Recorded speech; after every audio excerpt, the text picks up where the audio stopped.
Bom, e aí, gente, beleza? Estamos aqui mais uma semana, falar sobre a história da avaliação psicológica. Esse vai ser o nosso último encontro desse grupo de estudos, mais especificamente, sobre avaliação psicológica. A gente vai encerrar falando do termo e, e talvez futuramente a gente abra. Eu já tenho plano de abrir outro grupo de estudo de outro tema. Não desse, eu acho que talvez seja de relacionamento amoroso, vamos ver. Mas de qualquer forma, esse vai ser nosso último encontro. Então, é isso. Bom, o que que a gente vai falar hoje? Hoje a gente vai comentar sobre o Terman, Lewis Terman, especialmente o trabalho dele sobre estudo de crianças superdotadas, né? E ele é um contraste muito interessante com o Binet, que a gente viu que o Binet teve todo um desenvolvimento de instrumentos psicológicos para trabalhar com crianças de estados inferiores de inteligência, né?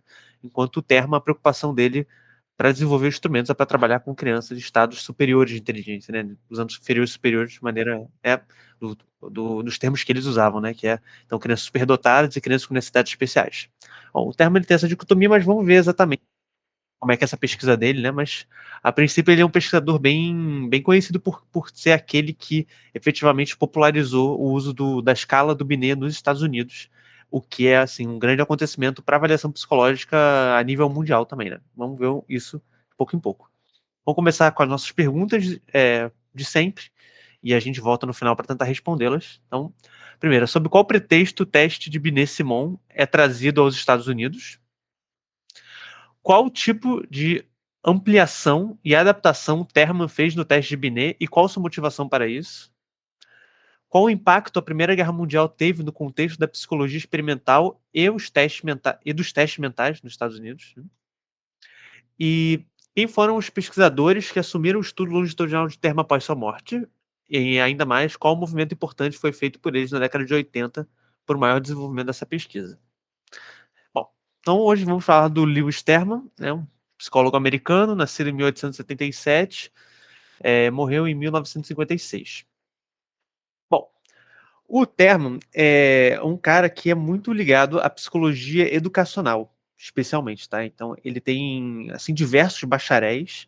Então, entre 1894 e 1898, ele estava na faculdade, essa Canterbury College, né? E lá ele começou a pegar, assim, o máximo de eletivas que ele conseguiu, o máximo de matérias, ele conseguiu sair dali com 3 bacharéis diferentes, na verdade, né? Ele saiu com bacharel em ciências, um bacharel em pedagogia e um bacharel em artes, né? Então, bom, não apenas isso, mas um ano depois, assim, ele ainda faz o seu bacharel e mestrado em Bloomington, aí na área da psicologia. E consegue seus estudos e adentra no doutorado na Clark University em 1905.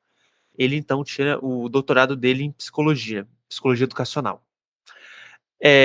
Muito rapidamente, assim, ele trabalha como diretor de escola, né? Ele é um cara que tem essa formação, esse background, os estudos, ele tem bacharel em pedagogia, ele tem todos os estudos de psicologia dele são voltados para psicologia educacional e principalmente estudos de inteligência e desenvolvimento de crianças.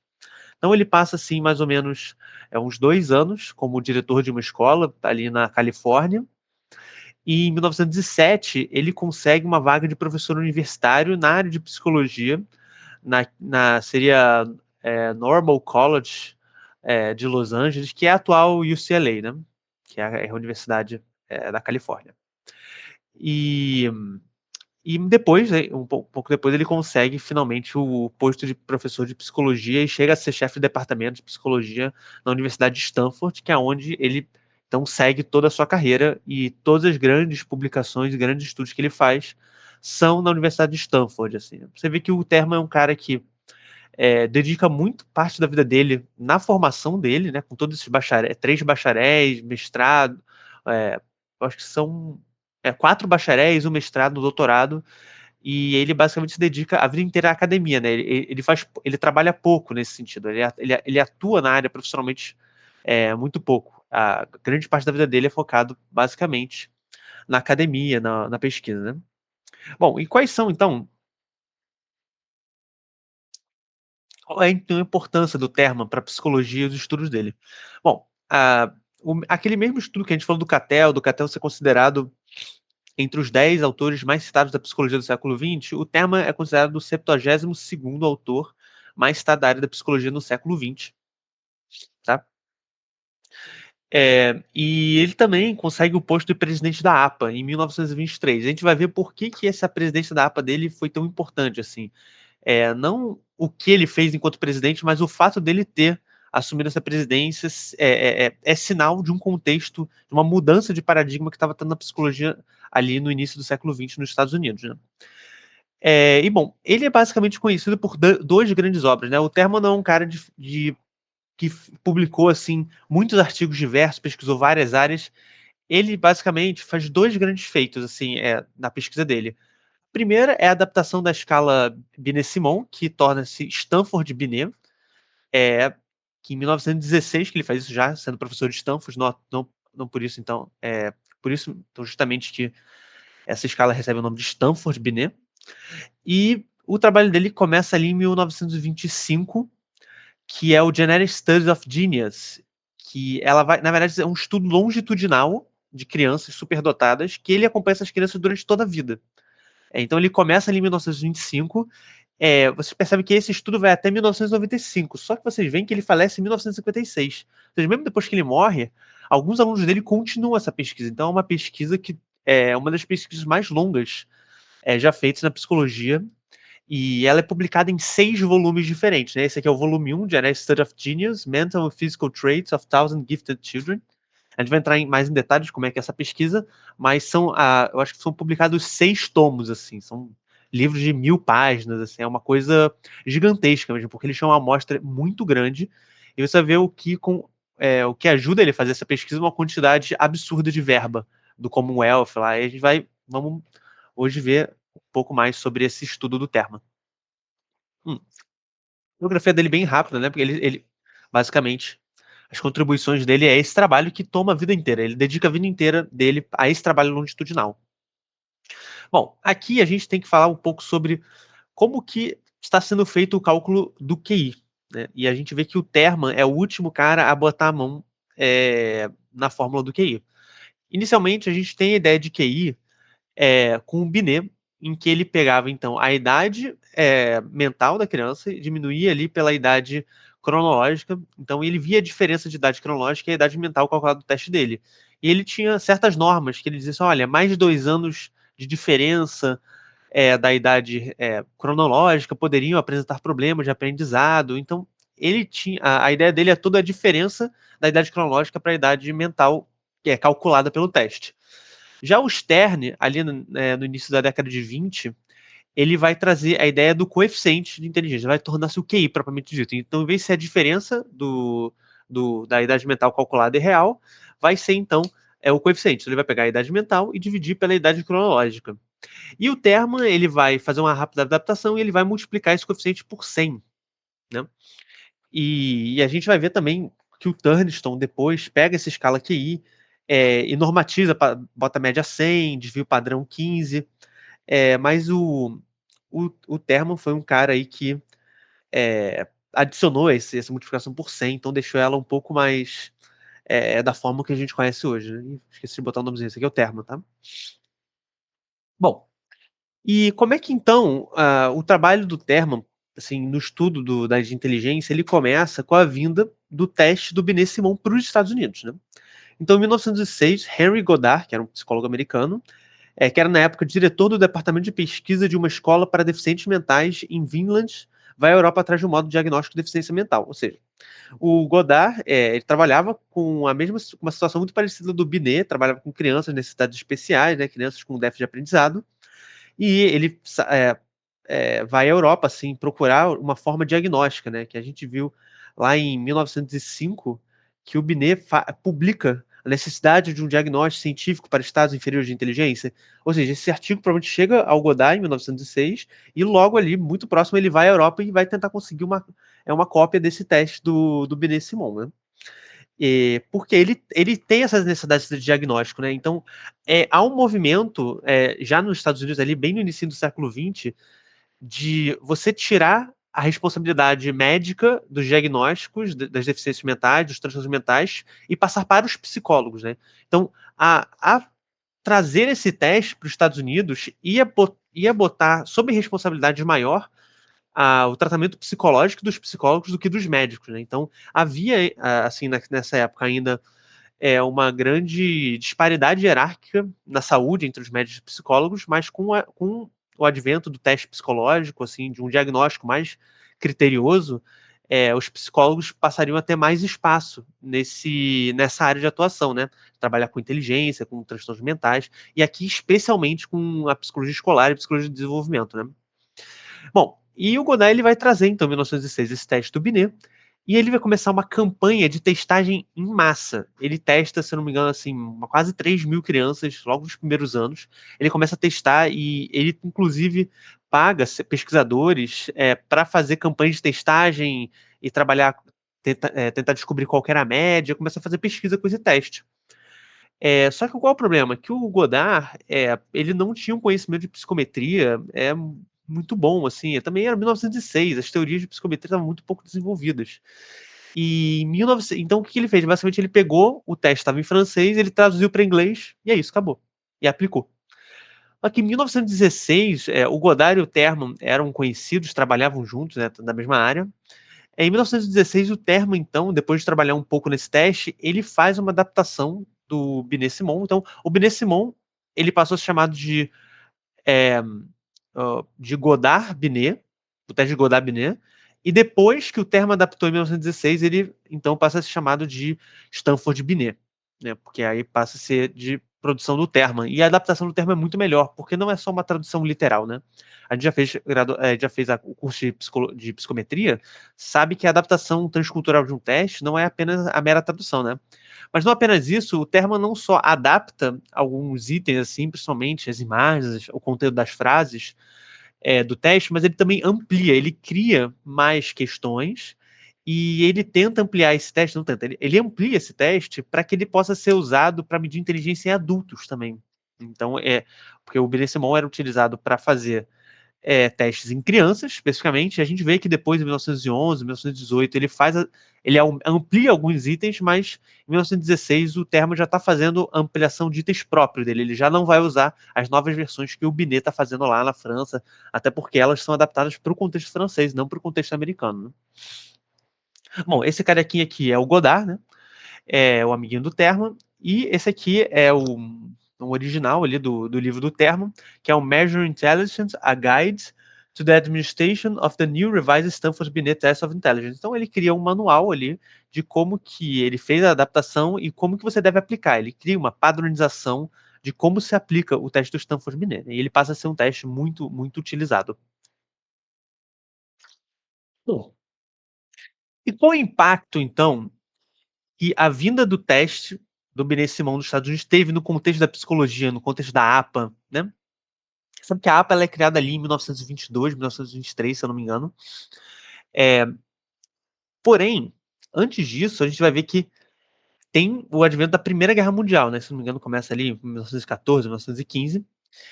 E é um momento em que o Yerkes, que era um cara muito importante ali no contexto da psicologia, se eu não me engano, eu acho que ele é um dos primeiros presidentes da Associação Americana de Psicologia. Ele traz assim um discurso para os Estados Unidos, para a cúpula dos Estados Unidos, de que era importante fazer testagens mentais em todos os soldados que os Estados Unidos fossem mandar para a guerra. E isso é aceito. Então, qual que é a questão? Como já se tem esse instrumento em mãos, o Yerkes pode chegar e dizer: olha, a gente tem que testar em massa os militares. Ele cria uma comitiva de avaliação psicológica para os recrutas que estão adentrando o exército. E dentre eles, vai ter o Yerkes, naturalmente, vai ter o Terman, né? Você vê o Terman aqui, né? Esse aqui é o Godard, o Yerkes está por aqui. Sabe, o Turnston, a gente sabe que o Turnston e o Guilford também estavam por aí, mas não sei se estão nessa foto. Mas sabe que o Turnston está por aí também. E bom, por que isso é tão importante? Nesse momento, os Estados Unidos começam a fazer um investimento maior na testagem psicológica em massa dos recrutas, e eles desenvolvem dois testes a priori. O teste que é o Army Alpha e o Army Beta. O Army Alpha ele inclui diversos itens da escala do Binet, lá do Stanford Binet, e como alguns outros testes da época, né? Talvez alguns testes do Primary Abilities, talvez algum teste verbal do Thorndike, enfim. mas também criaram a versão que era o ARM Beta, que era um teste que é mais parecido com a ideia que o Spearman estava trazendo, que o Cattell trouxe depois de fazer um teste não verbal, um teste que fosse livre da cultura, livre da necessidade de palavras, que eram justamente para os recrutas que eram analfabetos ou que não falavam inglês, né? Então, por exemplo, aqui a gente tem algumas imagens. Esse aí da esquerda aqui é um ARM Beta, por exemplo. A aplicação de um teste, você vê que os elementos desse teste não tem papel, não tem caneta. Provavelmente ele está fazendo algum tipo de testagem utilizando para identificar onde um membro deve ser no corpo de uma pessoa, identificar o que está faltando, né? Você vê aqui atrás, por exemplo, que tem algumas figuras. Sabe aquele teste, aquele brinquedinho de criança que tem um quadradinho, aí a criança pega o cubo e bota? Então, provavelmente tinha também alguma coisa relacionada a isso, para talvez naturalmente bem mais complexo, né? Mas então utilizava-se muito materiais físicos, coisas na mão, né?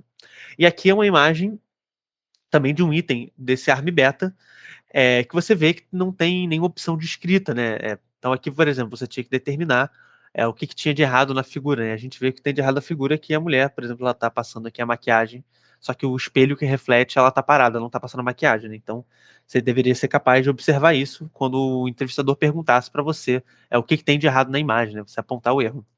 E a gente tem isso até hoje em teste de criança. O Wisconsin, se eu não me engano, tem os testes de aponte que está errado na imagem, né? E vão ter itens mais fáceis para os mais complexos, né? E esse é o ARM Alpha. O ARM Alpha era simplesmente um papelão, dava para a pessoa ali, toma, preenche e responde, né?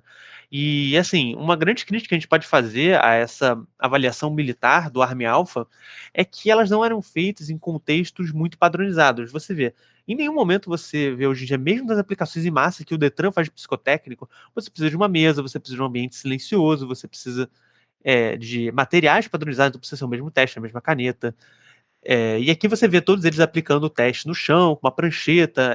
Apesar deles todos estarem na mesma situação, não é uma situação ideal para você fazer medidas de testes psicológicos, né? Mas, de qualquer forma, a grande contribuição, assim, foi um pouco em relação a ao ARM Beta, e também foi uma testagem muito grande, né? Então até o final da guerra, o banco de dados coletados por essa campanha contava com quase 2 milhões de indivíduos testados que servirão para diversos testes e publicações. Eles testaram, acho que se não me engano, 1.750.000, quase 2 milhões de pessoas. Isso é um banco de dados inacreditável, né? Uma coisa assim gigantesca. Eu não sei se vocês em alguma pesquisa já fizeram, conseguiram ter uma amostra de 2 milhões, mas assim, isso é uma coisa absurda, né? Hum. Bom, mas essa campanha, então, de testagem em massa, como é que isso impactou, então, a psicologia, no final das contas? Até agora a gente sabe que eles testaram os militares, teve o teste psicológico, mas aí, a gente pode ver que a testagem, a avaliação psicológica, com essas publicações, com esse database tão grande, com a vinda dos testes, com a saída do poder diagnóstico da mão dos médicos e vindo para os psicólogos também, o que está acontecendo? Acontece que a presença da testagem mental, ela tem sido cada vez mais popular entre os psicólogos nos Estados Unidos dessa época. E a gente pode ver com o seguinte fato: olha, no período entre 1892 e 1910, dos 19 presidentes da APA, 9 deles trabalhavam diretamente com testes psicológicos. Mas agora, isso no período antes da guerra. Agora, no período pós-guerra, nesse período que estava sendo feito esse programa, no período entre 1910 e 1921, dos 13 presidentes da APA, 11 trabalhavam diretamente com teste psicológico. E a gente vê, assim, qual um dos presidentes que a gente já conhece. A gente conhece o Thorndike, por exemplo, que trabalha com inteligência animal e desenvolvimento infantil. Tem o Yerkes, que começou essa comitiva de testagem. A gente tem o Tunniston, da habilidades primárias. Eles são as figuras mais que a gente pode reconhecer. Não, não, entre eles também tem o próprio Terma, naturalmente, mas que a gente começa a perceber que os preços da APA, a partir daí, são todos ligados à avaliação psicológica diretamente. Então, existe um certo boom que acontece da avaliação psicológica nesse momento. E isso fica muito marcado no discurso que o Terman faz quando ele torna-se presidente da APA em 1923, né? Em que na época havia assim uma certa discussão se a avaliação psicológica ela poderia se encaixar no contexto da psicologia experimental, né? Se você utilizar um questionário, se isso era um dado válido para você fazer experimentos. E o Turnston, ele, assim, de certa forma, é um marco contextual o discurso dele quando ele assume, que eu acredito que a tentativa de diferenciar o método dos testes do método experimental não pode ser fundamentada nem em princípios lógicos, nem em princípios históricos. O teste mental é parte essencial da psicologia experimental. Ou seja, já então ali na década de 20, você tem dezenas de presidentes da APA que são da área da psicometria e da avaliação psicológica e um discurso que está dizendo o seguinte, olha, não tem mais para onde correr. A psicometria, a avaliação psicológica, ela já está intrínseca na experimentação da psicologia. Não que as experimentações da forma wundtiana ou os experimentos sociais não ainda sejam feitos, mas eles vão pôr também neles técnicas da avaliação psicológica. Então, a gente vê como é que foi esse contexto. Esse teste, trazido pelo Godard em 1906, logo quando ele é traduzido pelo Terman, aquilo se espalha de uma maneira, e tem a Primeira Guerra Mundial, que também tem essa valorização desse banco de dados gigantesco, e a partir daí, assim, não... praticamente todas as áreas da psicologia americana começam a trabalhar com testes psicológicos.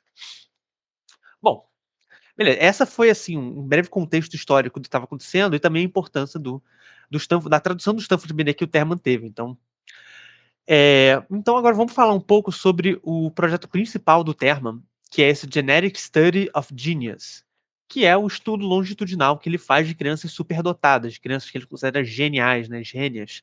Pra você ter uma ideia, o Terman, ele considera crianças geniais quando elas têm um QI a partir de 140, né? Uma das críticas que ele sofre, eventualmente, é que, na verdade, para você ser considerado genial, você precisa de um QI pelo menos 180. Então, existe, assim, algumas discussões de que a amostra do Terman não era necessariamente genial, porque ele usa parâmetros que hoje em dia a gente não vê mais como parâmetros de genialidade, mas, independente, o Terman está usando amostras muito selecionadas de inteligência, né?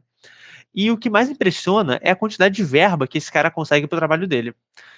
E a gente vê assim, de onde está vindo então esse estudo de gênios? Então, o Terman sempre demonstrou interesse nos estudos sobre genialidade, tendo publicado em sua tese de doutorado sobre o tema Sum of Mental Process of Seven Bright and Seven Dull Boys. Então, em 1906, quando ele faz o doutorado dele na Clark University, ele faz sobre genialidade e desenvolvimento, e dificuldade de desenvolvimento. Ele faz esse estudo com uma amostra pequena, então são 7 rapazes geniais, 7 rapazes superdotados, ele compara com 7 rapazes considerados de feeble-minded, né, que seriam subdesenvolvimento mental ou crianças com deficiências de desenvolvimento, né? É, então, assim, o interesse dele pelo estudo da inteligência, e principalmente por entender a genialidade, vai levar ele ali entre 1921 e 1922 a montar esse projeto. E esse projeto ele recebe uma verba muito grande de uma instituição chamada The Commonwealth Fund. É uma instituição americana que ela dá verbas para todo tipo de estudo relacionado à saúde pública, relacionado à saúde, sim. E o Terman ele escreve ali, então, o seu projeto e manda para a Commonwealth, que ela consegue dar uma verba para ele. Só que não apenas, assim, eu acho que o projeto falar sobre gênios chama muita atenção deles, né? Porque era ainda uma coisa que se entendia muito pouco sobre a genialidade. E não apenas isso, mas a própria Universidade de Stanford também dá uma verba para ele, né? E vocês têm uma noção, ele começa o projeto, ou seja, dia 1 do projeto, ele já tem ele já tem, se não me engano, $50.000. Que, na época, o Commonwealth falou para ele, eu vou te dar $100.000 para você fazer a sua pesquisa. E no início, assim, no primeiro ano, ela deu tipo um quinto desse fundo, deu tipo uma parcela de $20.000 para ele. Só que o Stanford também botou, e a Commonwealth depois acrescentou mais verba, ou seja, no final das contas, o cara começou o estudo dele com $50.000, que é o equivalente a $765.000 atualmente. Para quem quer fazer a conversão, é tipo R$ 4 milhões. Então imagina assim, você monta o seu projeto, manda para a CAPES, né, e ela te devolve uma verba de 4 milhões para você começar no seu primeiro ano, seu projeto, né? Então imagina que maravilha, né? Então, assim, uma característica desse projeto, ele fica muito grandioso, porque ele tem muita verba, muita verba. E é muita verba para ser gasta na seleção das crianças, na avaliação, na testagem das crianças. Ele faz testagem médica, a cada 5 anos ele faz acompanhamento dessas crianças com atendentes sociais, com psicólogos. Então, ele fica monitorando assim o que seria em torno de 1.500 crianças, certo?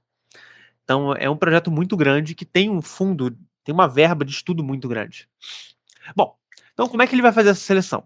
Ele vai para a Califórnia e ele começa a investigar, praticamente ele vai em todas as escolas da Califórnia e investiga com os professores para que eles indicassem quem eram as crianças consideradas brilhantes na classe, né. Então, o primeiro parâmetro de seleção dele é chegar para os professores: "Olha, eu quero que você me indique aqui quem que são as crianças mais inteligentes da turma e quem que você acha que são as crianças mais brilhantes", e ele começa a partir daí. Ele seleciona essas crianças e ele vai passar, eu acho que se não me engano são umas 9 etapas. Ela faz os 9 testes, e se desses testes ela sair bem, assim, indicar a genialidade, a etapa final ele vai aplicar o Stanford Binet e a criança precisava pontuar pelo menos 140 de QI. E nessa brincadeira, então, ele consegue em torno de 1.500 crianças, onde, então, o maior QI, inclusive, é relatado na amostra do Termo, é de uma garotinha que ela tem um QI de 201. Para vocês terem uma ideia, assim, o que é um QI de 201, se a gente tentar pegar uma curva normal, eh, QI de 201, se eu não me engano, são 6 no score Z, 6,5, 6,6, são mais de 6 desvios padrões acima da média. Se você for calcular a porcentagem da área da curva, isso dá mais ou menos uma pessoa em 330 trilhões. Mais ou menos. Então a chance de você achar alguém com essa quantidade, de desvios padrões é 1 em 330 trilhões. Então você vê que, assim, também eu vou fazer a minha crítica, o seguinte, que esse score aí, eu não sei se ele é muito verdadeiro, porque é o que a gente fala, os testes, eles têm a sua sensibilidade, eh, restrita à dificuldade que ele oferece.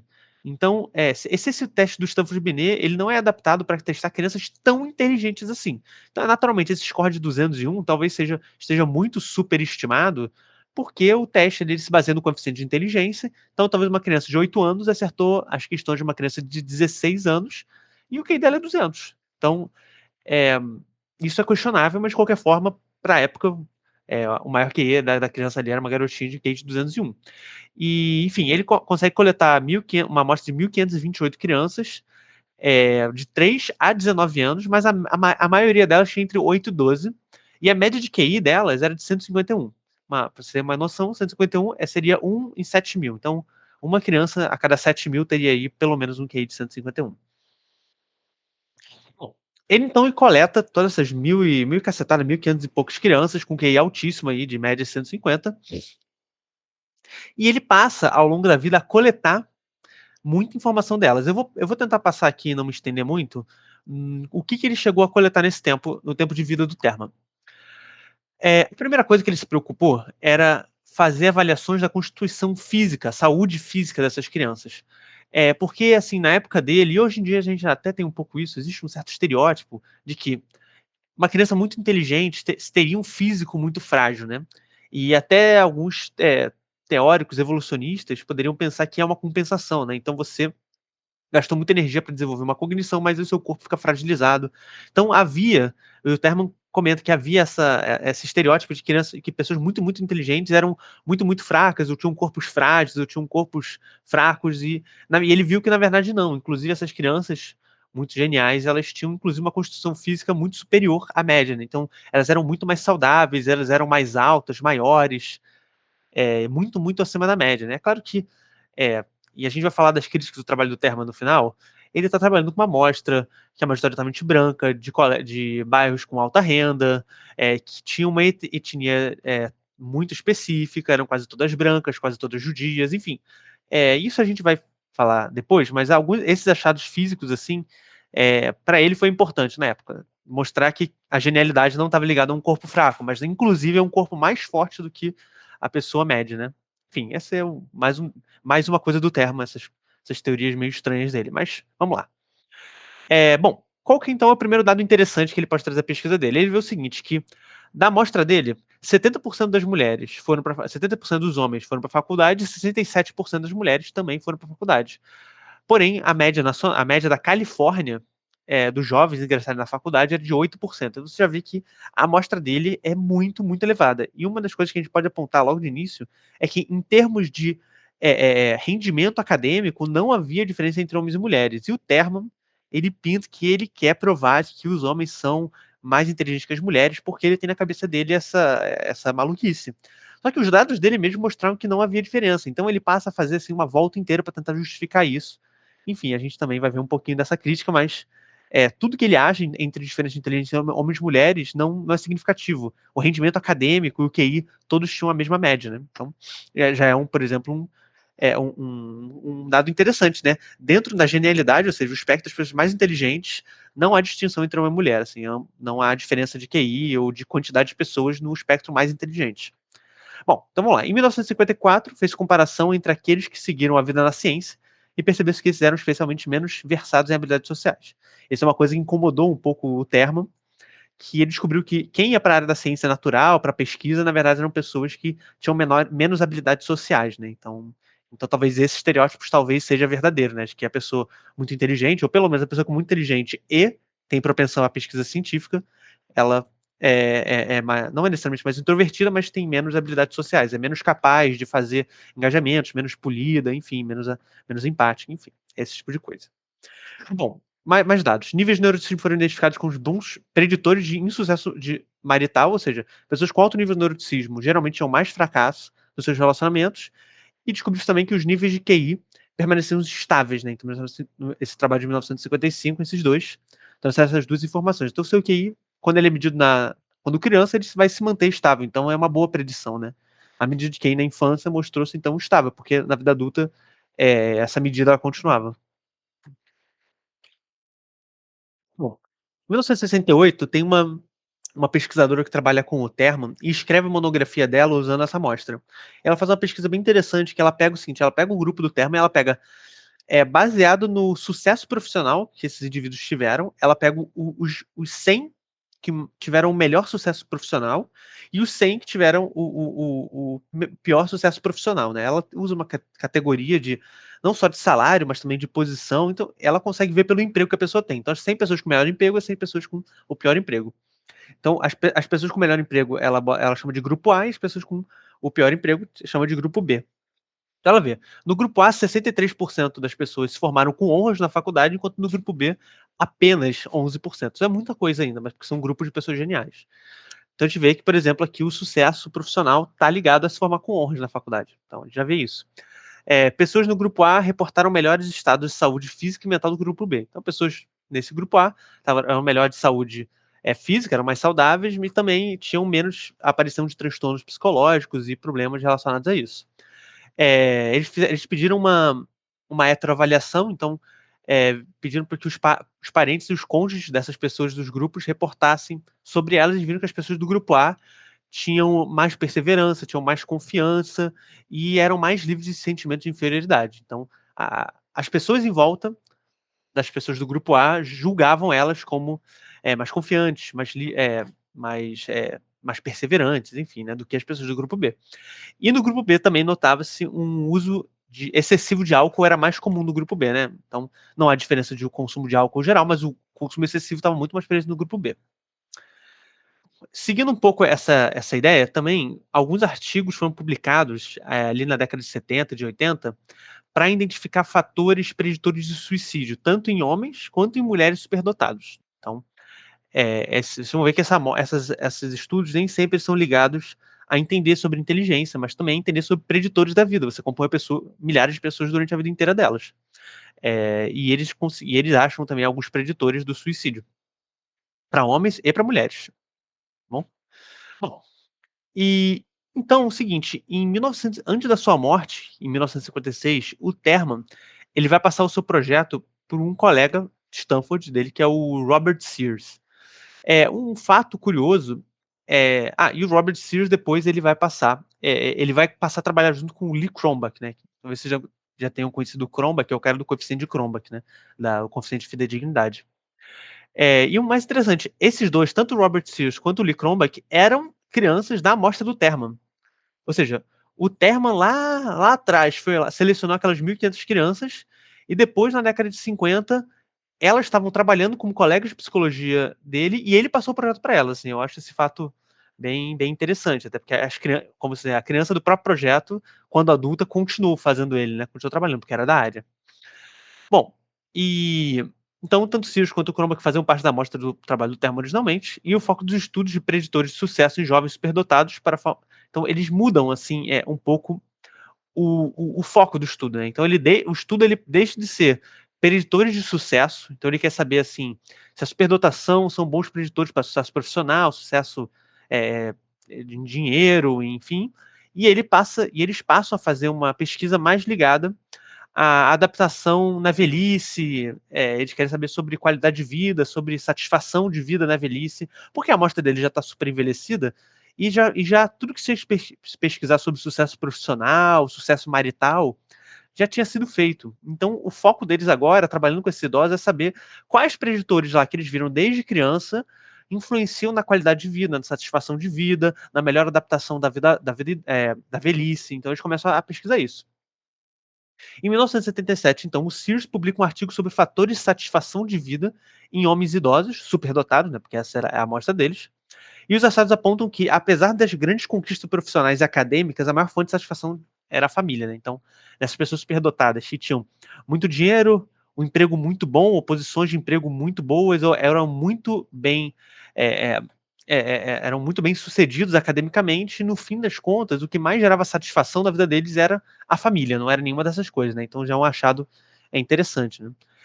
Bem, na década de 80, o Sears passa todos os dados de pesquisa do Terman para uma database disponível para diversos cientistas. Então, ali na década de 80, ele pega aquela quantidade gigantesca de dados que o Terman tinha ali desde a década de 20, e ele põe para uma database digital, ele põe na internet, ou seria equivalente à internet, acho que já tinha computador, mas não sei se tinha internet, eu acho que já tinha sim, pelo menos no mínimo, pelo menos alguma coisa bem engateando ali de passagem de dados eletrônicos. E ele disponibiliza esse database para vários cientistas, e a partir daí começa a fazer muitas pesquisas, porque essa database era gigantesca, estudos longitudinais enormes, e as pessoas começam a fazer muitas, muitas pesquisas. Então, mesmo que o estudo já tinha se encerrado, as pessoas continuaram publicando baseado nessa database, porque tinha muita informação lá. E a gente vai ver, assim, alguns dos estudos mais importantes foram feitos baseados nessa database. Então, a primeira, impacto da aceleração escolar. O Chroma, que ele vai estudar, então, que o Terman, no início, ele vai trabalhar com um grupo controle e um grupo intervenção, onde ele vai pegar essas crianças superdotadas e pular elas de ano, né? Fazer elas concluírem a escola mais rápido. E o outro grupo não. O outro grupo vai manter o nível ordinal de avanço escolar. Ele vai ver o seguinte: onde se tinha efetivamente diferença nas crianças aceleradas e as crianças não aceleradas, era em duas coisas. Ele falava assim: as crianças aceleradas, elas progrediam de forma mais rápida academicamente, né? Então, quando você pulava ela de série, ela acompanhava e aprendia. Então, ela aprendia mais rápido, porque ela estava exposta a conhecimentos mais aprofundados, ela não tinha que esperar. Então, ela conseguia progredir uma velocidade mais alta, naturalmente, porque ela estava sendo pulada de ano. Só que esse efeito, ele se anulava quando chegava na faculdade, né? Então, essa pessoa, ela pode ter sido pulada 3, 4 anos na escola, ela chega na faculdade e ela tem uma performance. A pessoa que esperou o tempo certinho e caiu e entrou na faculdade teve a mesma performance. Então, isso não afeta, isso a princípio só afeta na hora, né? Mas não afeta a longo prazo o aprendizado da criança e os níveis e o desempenho acadêmico posteriores, né? E eles também viam que as crianças que foram aceleradas, elas tinham um melhor salário. Ali mais ou menos, ele fala midlife, ali na meia-idade. Isso se dá claramente, porque uma pessoa ingressou na faculdade de 4, 5 anos mais antes, ela vai conseguir ter um emprego mais cedo, um emprego melhor, e enfim. Então, essa justificativa eu acho que está mais ligada objetivamente à aceleração, e não aos efeitos da aceleração, né? E então, essa pessoa que ela era acelerada, ela tinha um emprego, às vezes ela tinha um emprego um pouco melhor ali, mas mais tarde na vida se igualava, e às vezes tinha algumas vantagens em entrevistas de emprego, mas também nada muito significativo. Então, e a gente vê que ambas essas crianças, aceleradas ou não, elas tinham a mesma capacidade de fazer graduações mais complexas. Então, fazer um curso, sabe, um pós-doutorado em física, em trabalhar com assuntos muito complexos, ambas delas tinham as mesmas qualificações. Então, a gente vê que a aceleração, pelo menos de acordo com os estudos do Terma, a aceleração das crianças na escola, crianças superdotadas, não tem não tem efeitos significativos na vida dessa criança. Você pode acelerar ou não vai fazer muita diferença. Pelo menos de acordo com esses estudos, né? Bom, outro estudo interessante sobre criatividade de mulheres. Então, esse tal de Ovalian e Avalian, em 1990, realizaram um estudo com 40 mulheres de idade média de 70 anos, então já todas idosas, e verificaram que os níveis de criatividade eram bons preditores para o melhor ajuste na velhice. Então, eles testavam ali a criatividade dessas pessoas e viam que as pessoas que eram mais criativas se ajustavam melhor à vida idosa, né? Mas não havia qualquer relação de saúde na vida adulta ou níveis de felicidade da infância, né? Você, então você, por exemplo, se ajustar na vida idosa não tinha qualquer tipo de relação, se você era feliz na infância ou se você teve mais felicidade ali é, você teve mais felicidade na vida adulta, então isso não tem muita diferença. Tem mais a ver com a criatividade. Então, o ajuste na velhice tem mais a ver com a criatividade do que os outros níveis de desenvolvimento, tanto infantil quanto adulto. Bom, o impacto, qual que foi então? Estudaram o Elder, o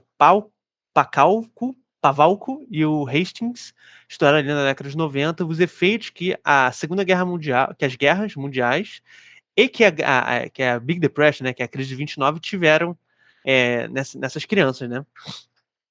E eles separaram eles em dois grupos, que ambos os grupos vivenciaram tanto as guerras mundiais quanto a crise de 29, porém em idades diferentes. Então, um grupo era mais velho, então, por exemplo, vivenciou a crise de 29 na idade adulta, outro que vivenciou a crise de 29 enquanto criança. Então, é, eles fizeram esses dois estudos e foram comparar e eles viram o seguinte: os estudos mostraram que a presença de experiência militar foi um bom preditor de sucesso profissional.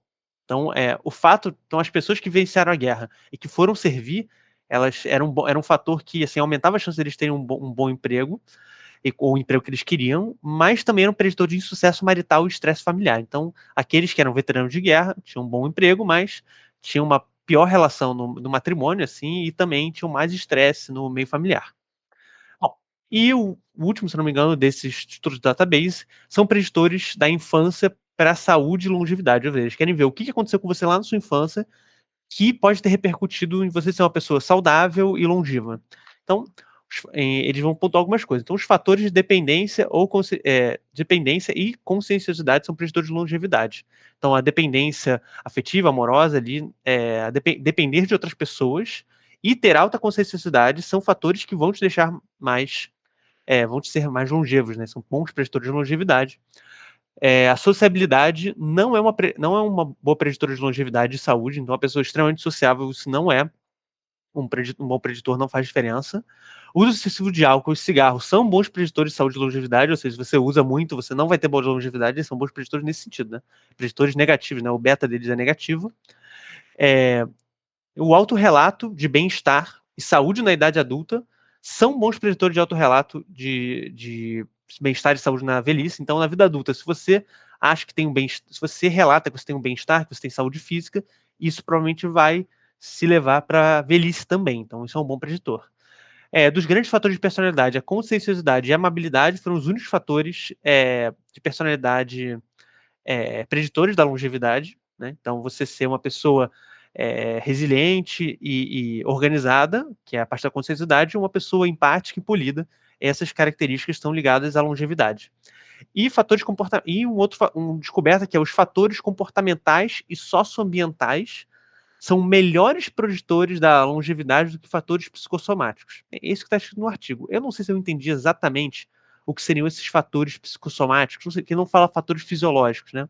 Mas o que a gente pode ver é que os fatores comportamentais, ou seja, como você age na sua vida e a sua interação com as outras pessoas e com o ambiente, esses sim são os grandes preditores de longevidade e são menos preditores do que, por exemplo, questões físicas, né?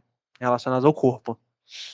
Ah, sim, o último estudo, e esse é bem, bem interessante, que é o seguinte: estudos relacionados à atitude social e política. Eles começaram a perceber, o Sears ali fez um estudo retrospectivo de que, de certo em certo tempo, eles faziam um teste para saber a posição política dessas pessoas. Eles viram que em determinadas épocas as pessoas mudavam de opiniões. E eles viram exatamente quais eram essas janelas, né?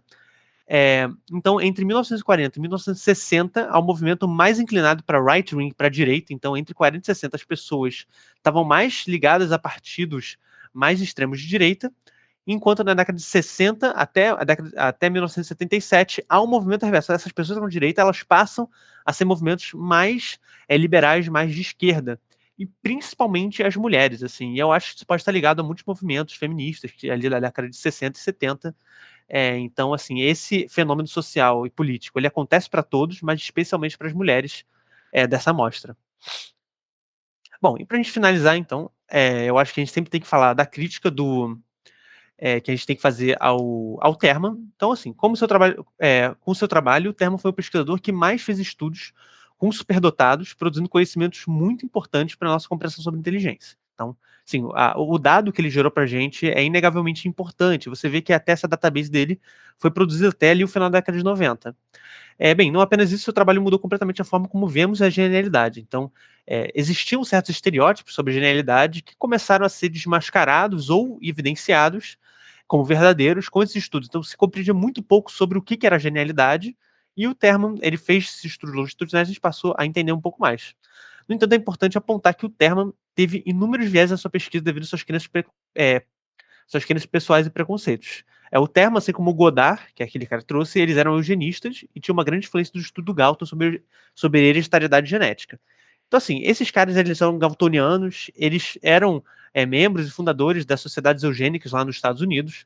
E eu comentei, o Terman, quando ele começa a fazer estudos com gêneros, ele tem a ideia de que os homens vão ser mais inteligentes que as mulheres, que vai ter diferença de raça, vai ter diferença de classe social, e que essas pessoas, por exemplo, de altas classes sociais, de bons empregos, elas estão lá porque elas são inteligentes, e não o contrário, que é uma perspectiva super galtoniana. E a gente vê que as interpretações que o Terman traz dos estudos dele são extremamente enviesadas. São extremamente racistas, são extremamente sexistas, são extremamente classistas, enfim, tudo de ruim que você possa imaginar. E é por influência do Galton, e eu acho que isso não é perdoável, porém, isso não invalida os dados que ele trouxe. O grande problema dele não era o dado que ele coletava, mas sim o enviesamento que ele traz para a interpretação das pesquisas dele. O que, felizmente, a pesquisa dele não foi só ele que fez, então, as pesquisas, por exemplo, do Sears e do Cronbach não tem essa influência eugenista, por exemplo, né? Então, é importante a gente bater nesse martelo. É, Bom, né? Então, os trabalhos do Termo fica claro sobre o posicionamento a respeito de sexo, raça e classe social. Muito do que foi pesquisado era utilizado para sustentar suas crenças e paradigmas da época, aquela ideia, eu acredito uma coisa, então eu vou tentar achar aquilo que eu acredito na minha pesquisa e não achar de maneira menos enviesada. Bom, e apesar disso, seu trabalho longitudinal ainda assim apresenta dados muito importantes de estudos, não apenas sobre inteligência, mas sobre qualidade de vida, longevidade, atitude, etc. Não pode ser e que podem ser analisados pelo database, né? Então, o estudo dele gerou dados importantes, não só de inteligência também, sobre qualidade de vida, fatores de longevidade, de sucesso marital, de processos políticos, enfim. Se vocês têm mais interesse em entender um pouco mais sobre essa crítica do trabalho do Terman, eu indico esse artigo aqui para vocês, que é o Terman Science, The Work of Lewis Terman Revisited, em que ele vai se focar justamente em quais viéses de pesquisa o Terman teve, né? Então, problemas que ele teve com gênero, os viéses que ele teve com raça, com classe social, com religião, tudo. Esse artigo ele foca especificamente na crítica para isso.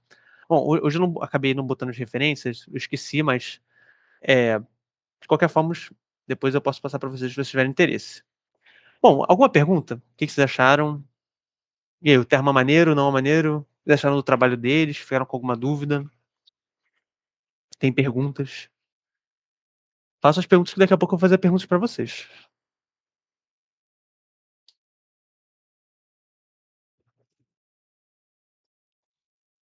E aí, gente, nada? Entenderam tudo? Tranquilo?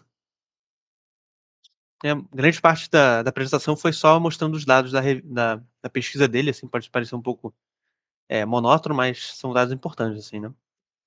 Bom, então eu vou fazer umas perguntas para vocês, tá, gente? Então vamos lá. Então, sob qual pretexto o teste do Binet-Simon ele é trazido para os Estados Unidos? E quem traz também? Eu também quero saber. E aí, quem que responde essa? Eu respondo. Em relação ao Terma, não tô aqui pra passar pano pra figura histórica, né? Sabe que eu não. Ele realmente tem umas questões complicadas, né? Uhum. De visões deles. Mas o pretexto foi. Acho que é. Agora o nome era um. Em 1906, o Isso, psicólogo que trabalhava com crianças isso aí. especiais, Gordon, não sei É o se. Godard, é o Godard, acho. Godard, Isso aí, foi o isso. Godard que Godard trouxe. que trouxe. Sob qual pretexto que ele trouxe? Para avaliar essas crianças que estavam tendo essa dificuldade, né? Na avaliação, aí ele trouxe, traduziu, né? E trouxe. Exato. Aplicou, começou a aplicar. E não é isso exatamente, tá certo. Mas também, assim, teve uma tentativa, tem um jogo ali de tentar tirar um pouco é da responsabilidade disso para os psicólogos. Então, talvez empoderar mais os psicólogos desse diagnóstico do que os médicos, né? É que o instrumento a avaliação psicológica é um instrumento do psicólogo e não do médico. Essa jogada também traz mais força para os psicólogos. Beleza, então vamos mais um. Qual o tipo de ampliação e adaptação o Terman fez no teste de Binet e qual era a sua motivação? Então, o que o Jorge falou, o Godard chegou, fez uma mera tradução e quis usar para fazer diagnóstico em estados inferiores de inteligência, crianças especiais.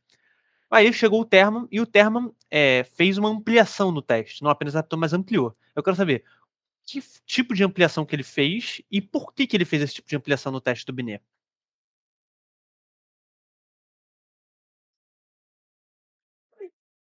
E aí, quem manda?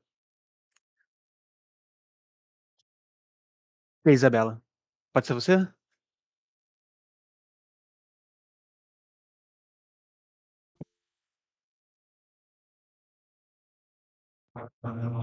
Alguém respondeu. Ah, respondeu? Ah, boa. Então vamos ver aqui, ó. Então você vai responder a próxima, Isabela. Vamos lá. Ele adicionou novos itens e criou uma escala de pontuação baseada na idade cronológica. Isso, ele adicionou novos itens, mas foi especialmente itens para medir em adultos a inteligência também. E, Juliana, você saberia dizer qual foi a motivação dele para fazer isso? Por que ele teve interesse em fazer essa ampliação?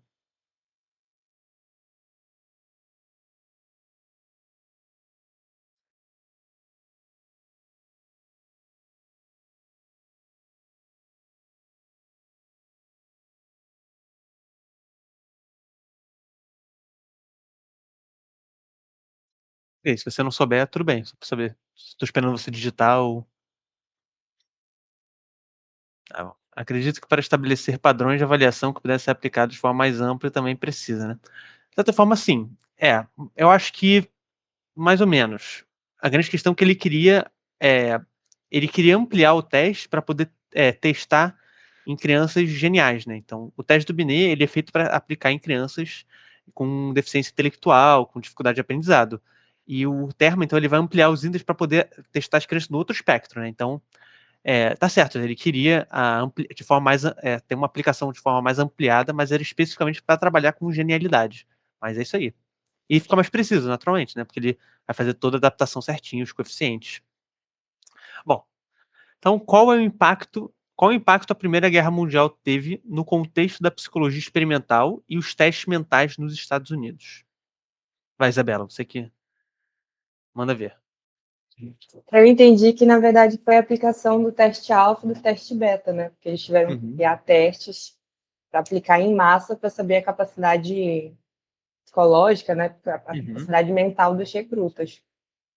E uhum, com isso, os testes eles acabaram virando uma grande coisa, né? E antes não tinha toda essa importância e essa ênfase. uhum. É exatamente isso. Exatamente isso. Então, a Primeira Guerra Mundial, ela assim, trouxe um pretexto que a APA ofereceu de fazer uma testagem em massa dos militares, e com isso eles tinham uma database enorme, se popularizou muito, e a partir daí a- a- os testes mentais passaram a fazer parte da psicologia experimental, assim, de maneira é, é, imprescindível. Então, os testes mentais foram tão desenvolvidos, ficaram tão populares, que eles entraram imprescindivelmente na área da psicologia experimental. E eu acho que a nossa última pergunta. Então, quem foram os pesquisadores que assumiram o estudo longitudinal de Terman após a sua morte? E qual movimento importante foi feito por ele na década de 80 para o maior desenvolvimento dessa pesquisa? Então, primeiro, quem foi que assumiu? São dois pesquisadores. Lembra que eram duas pessoas que faziam parte da amostra do Terman. Quem foram os dois pesquisadores que assumiram o projeto do Terman depois da morte dele? Quem que lembra? Se lembrar um, tá bom. Já. Se conseguir lembrar um deles, eu posso dizer o outro também.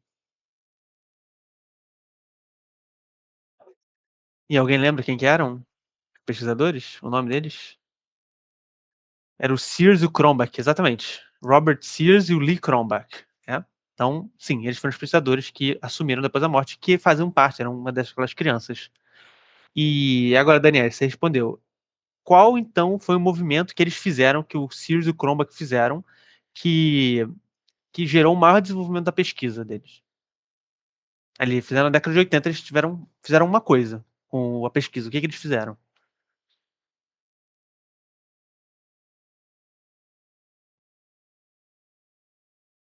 Colocaram os dados numa database para os pesquisadores terem acesso, exatamente, né? Eu acho que esse é o principal. Eles fizeram isso. Eu poderia acrescentar também que eles mudaram o foco da pesquisa, de pesquisar sobre inteligência e sucesso profissional para pesquisar longevidade e qualidade de vida. Também é uma coisa que eles também fizeram, mas acho que o mais importante é isso. É ter criado uma database compartilhada. Ter posto isso em meio digital, assim, na década de 80 já tinha essa tecnologia. Então, é isso. Bom, galera, é isso. Eram as perguntas que eu tinha para vocês hoje. E aí, o que vocês acharam? Não sei quem chegou depois, esse foi o nosso último encontro, né? Então, não teremos na semana que vem, mas em breve eu vou compartilhar com vocês outros grupos de estudos que a gente vai montar. Eu acho que vai ser um grupo de estudos em psicologia do amor, relacionamento amoroso, se vocês tiverem interesse. Ah, que bacana, Isabela, que você achou bom. A Isabela é uma das que veio todos os dias, estava ali firme e forte, né? A Dija também, Juliana também, né? Bacana, gente. Bom, pois é, esse assim, pra ser sincero, esse. Ah, ô Gabriel, você pode terminar de gravar já. Acho que já finalizamos.